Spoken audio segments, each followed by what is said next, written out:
No, I don't want to get a twist.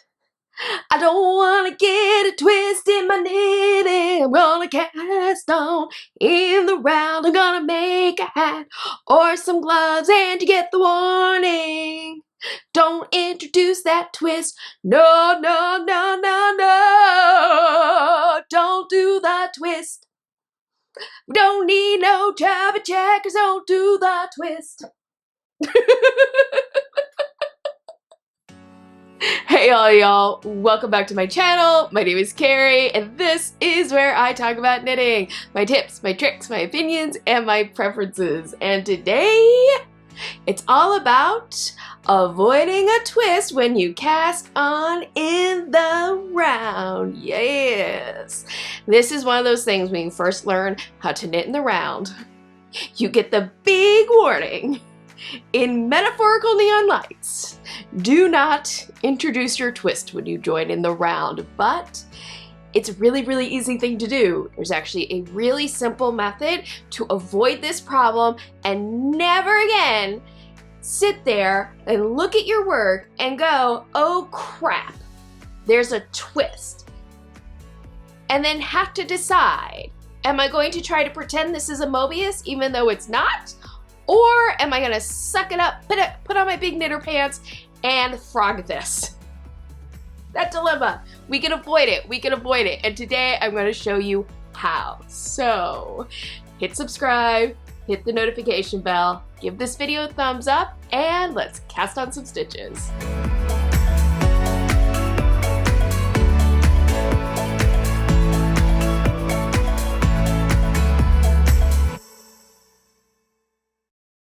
I love knitting the round, but it is a challenge getting started, no matter what type of needle you use. And one of the biggest challenges is avoiding introducing a twist when you join your work in the round. When I first started knitting, what was often recommended was when you first cast on, was to actually knit one row of knitting, then join in the round, because once you had one row of knitting in, your stitches were more stable and you wouldn't necessarily introduce that twist. I never loved that solution personally, and it's just, the reason I never loved that solution to avoiding a twist when joining in the round was only because then at the bottom where you've joined in the round, there's a little gap.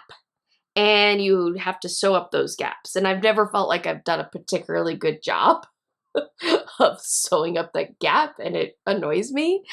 So I would just try to be really careful when I would join in the round to avoid the twist. And sometimes I was successful. Sometimes I was not successful. And when I was not successful, I'd be like, arr! Now I gotta frog the whole thing out. Some people, when they realize they've accidentally introduced a twist into their knitting, sit there and go, you know what? It's now a Mobius project. This is intentional. I've made a Mobius scarf or whatever. This is a nice thing to tell ourselves. It is, however, an inaccurate thing to tell ourselves, and I'm going to explain why. I always encourage you to watch the whole video at least once, but life is happening. Timestamps are down in the description box if you'd like to jump around to any part of the video.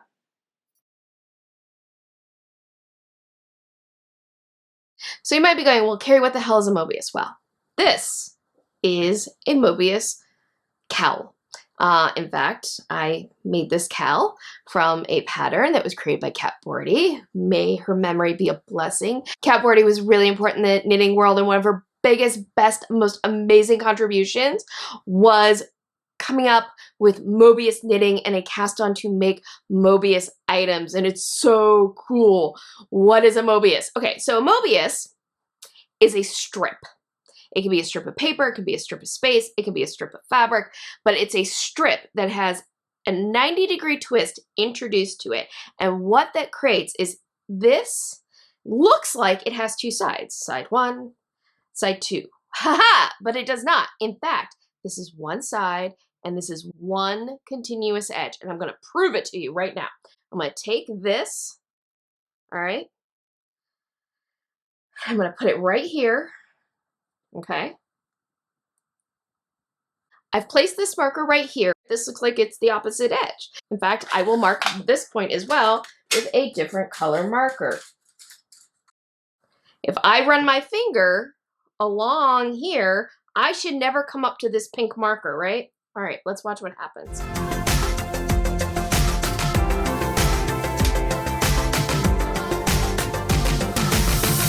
Oh, look what happened. I'm back to this pink marker on the other side. That's right. How did that happen? Because the blue and the pink are on different edges, but they're not different edges. This is one continuous unbound edge. That's what a Mobius strip does. So cool. And what's really cool about this with knitting is this lays really nice and flat and in a really nice way. I'll put it on and you can see like the cowl just ends up laying like really nicely once I get it arranged, like perfectly like this. It's so cool. It just lays really nicely. It's so, sorry, this is just, I love this project so much. It's doesn't go with my pink shirt, but that's okay. So, but yeah, that's what a Mobius strip is. If you create a twist, when you are casting on your stitches and you introduce your stitches in the round and you introduce a twist, you're not actually introducing a 90-degree twist. You're introducing a 180-degree twist. And that is a corkscrew. So you've introduced a corkscrew into your knitting. Now, look, you're the boss of your knitting. If you decide you don't want to frog your work and that you like that corkscrew in it and you think it's a neat feature, great. Carry on, sally forth with your knitting. I will defend your choice in that matter. I'm not going to defend you calling it a Mobius though. I can't. In the name of Cat Bordy, I cannot. Can we all agree that to honor Cat Bordy, that we not call a not Mobius a Mobius, because it's not a Mobius. It's just not.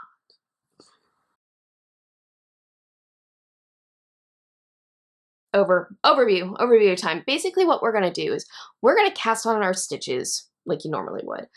A lot of times people, myself very much so, like to use some kind of stitch marker to mark out sections of stitches to help us keep count while we're casting on our stitches. Maybe you put the stitch marker right on your needle. Maybe you place the stitch marker on the stitch itself and you mark the stitch. That's what I've always tended to do.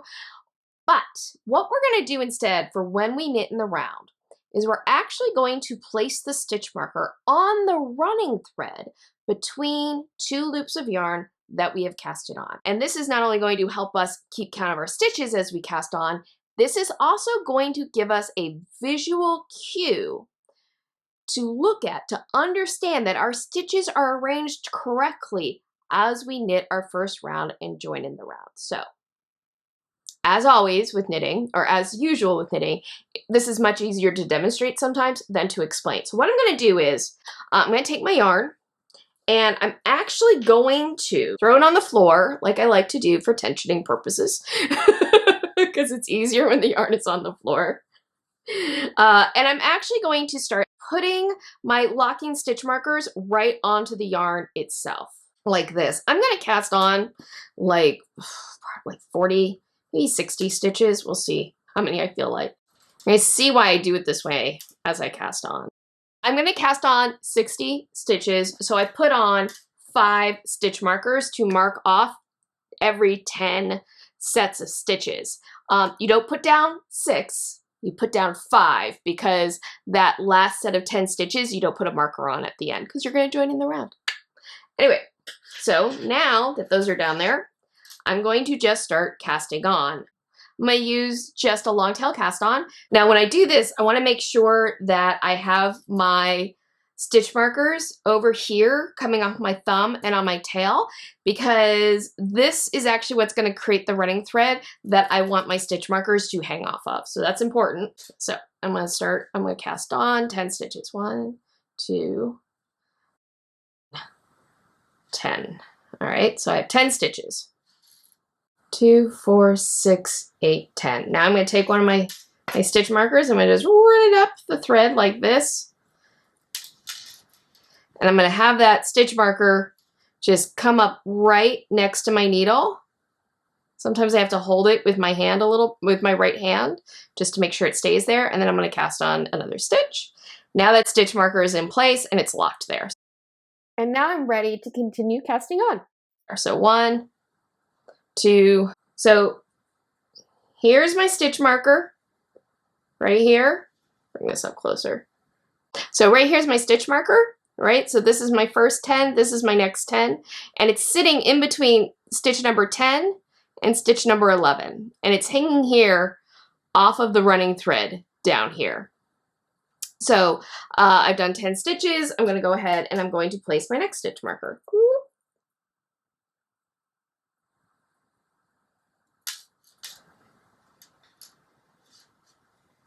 1, 2.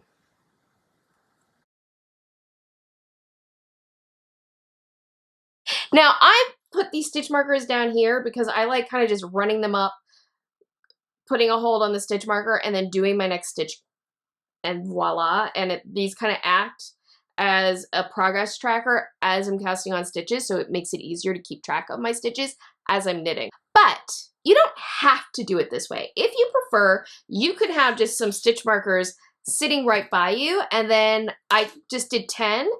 Go ahead, do my 11th, and then go ahead and place the stitch marker right here on the running thread underneath, like this, between stitch, the 10th stitch in the set and the first stitch of the next set. You can totally do it that way. It's Taylor's choice how you want to place your stitch markers. But in some form or fashion, it's about putting on a locking stitch marker here on the running, these are really the twist, but the running thread between the stitches. Okay, so at this point, I'm going to go ahead and I'm going to finish casting on my stitches, and then I'm going to show you how these help me avoid putting a twist in the yarn. So I finished casting on all of my stitches, and I'm going to just move them here to the center, and you can start to see how the stitches are wanting to twist around the cable. The long tail cast on is it's a very stable cast on actually. But you can see, even with the long tail cast on a cable, the stitches tend to want to like spin around the cable. And you can tell because of where the stitch markers are. Like this one is underneath, this one's kind of coming up to the side, this one's underneath, this one's over here, and this stitch marker right here is on top of the needle. And this only becomes more so as you start trying to join in the round and knit your first round. What I'm going to do is I want to make sure that all of my stitch markers are pointed in the same direction. So here I have my stitch markers and they're all pointing towards the inside of the circle. That's fine. As long as they're all pointing in, you could have them all pointing out. That would be fine too, but you want them all pointing in the same direction. And I'm going to be casting on using the magic loop method because this cable isn't, this isn't enough stitches to reach around, but I don't want to cast on for like a sweater. So right here is the middle and it's marked right here with this.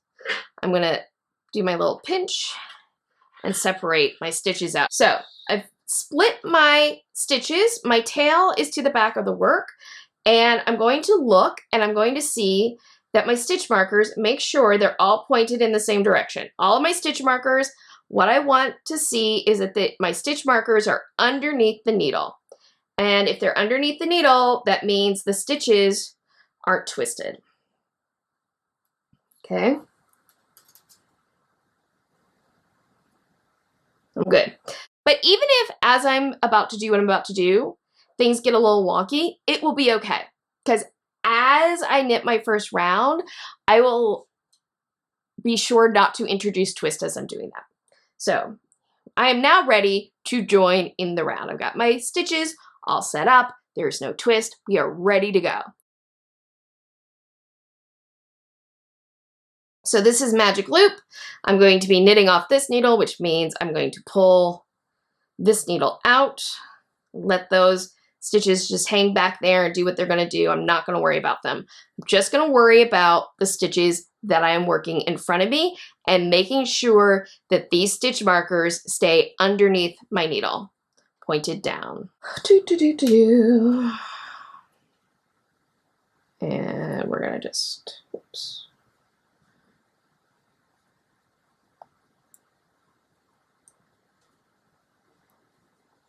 Tight.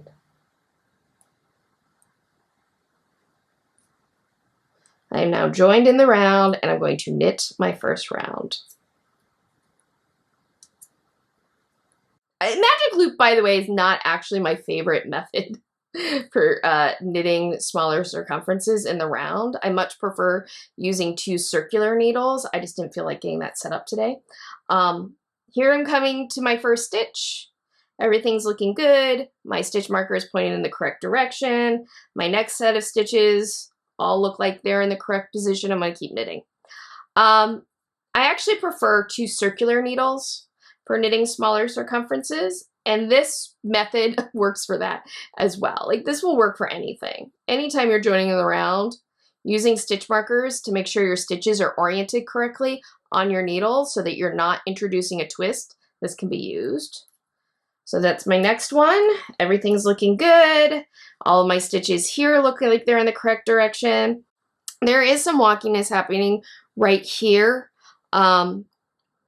where the split has happened, but I'm not worried about that. I can deal with this when I get to this section. All I need to worry about are the stitches that I am knitting presently.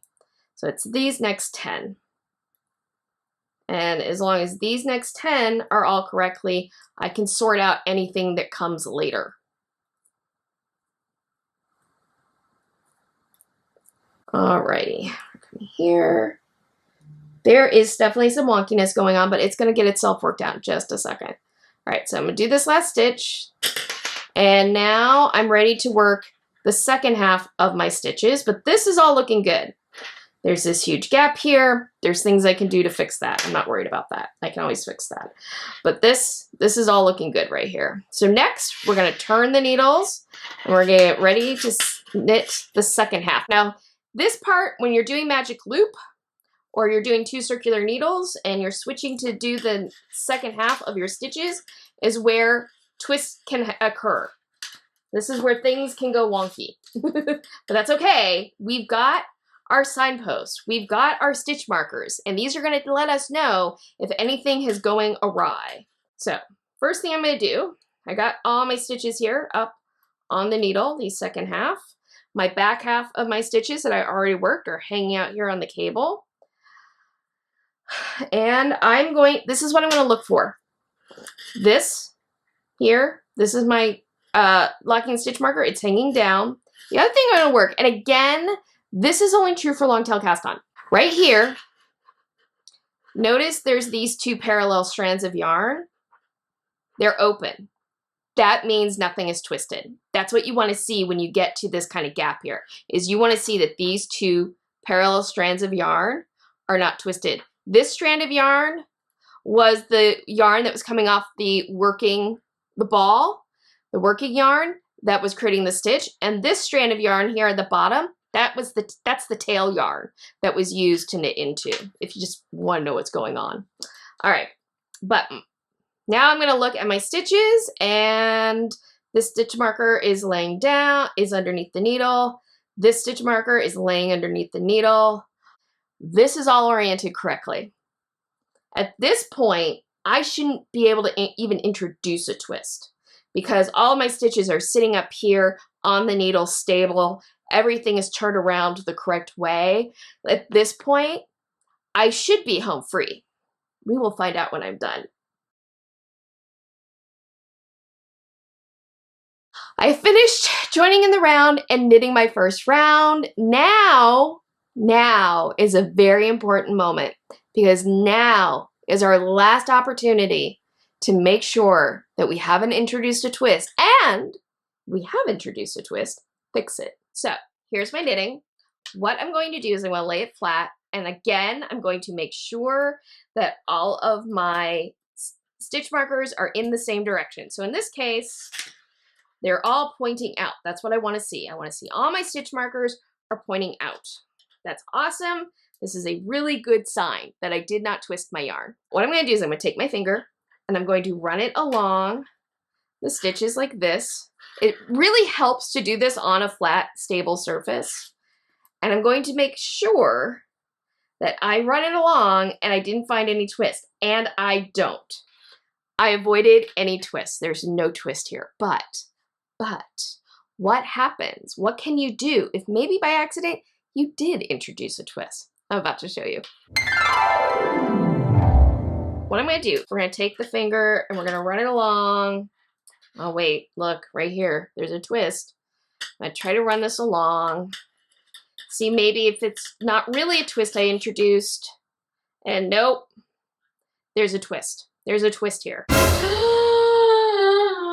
It's okay. It's okay. If you accidentally introduce a twist, all you gotta do at this point, after your first round, you can untwist it. You just take your needles. I'm gonna bring my needle. I'm gonna bring it through and around. And that should take the twist out. Let's find out. Make sure I did it correctly. There we go. Bloop, bloop, bloop, bloop, bloop. No twist. There's no twist. I took the twist out. This, being able to take that twist out, you can do after you've completed your first round, which is awesome. That's awesome. But if you didn't catch your twist after knitting your first round and you knit your second round and you discover the twist then, you're not going to be able to take it out. At that point, your options are to decide that you now have a corkscrew project and you're really excited about doing something different, or frog and start over. Those are your choices at this point. But if you're careful and you check things as you go along, and after your first round, you find that twist, you can take it out. So the fact is you never really need to learn to live with a twist. You can always take care of it. I think since I started using this method, this technique, this trick, I think maybe one time I've twisted my stitches when I joined them in the round, one time. And when I did, though, I caught it. And I caught it because I took the time to put my stitches down on a flat surface. And I know, trust me, I totally fall into this. I am so, so guilty. A lot of times when I'm knitting on my couch and I don't have a easily accessible flat surface and I'm feeling a little renegade and I'm feeling a little like I don't want to bother getting up and getting to the counter or getting to the table to put my knitting down and do all my checks. I'm just going for it, man. I'm just going for it. I get in that mood sometimes. That used to burn me quite a bit before I started using stitch markers like this. Using stitch markers like this and really paying attention as I knit that first round and making sure that my stitches are oriented the way that they should be has really avoided me getting 2-3 rounds in and going,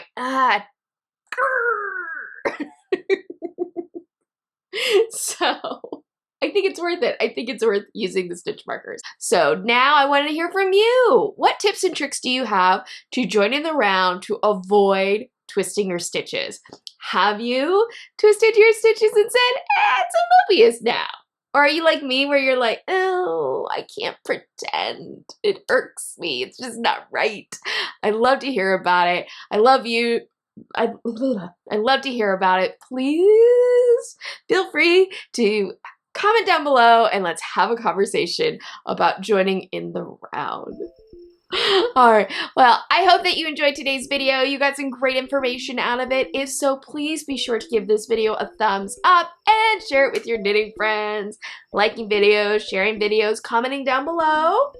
Commenting actually does help YouTube know that this is a space worth checking out. And if you haven't already, please make sure to hit subscribe and the notification bell, which will let you know whenever I upload a new video.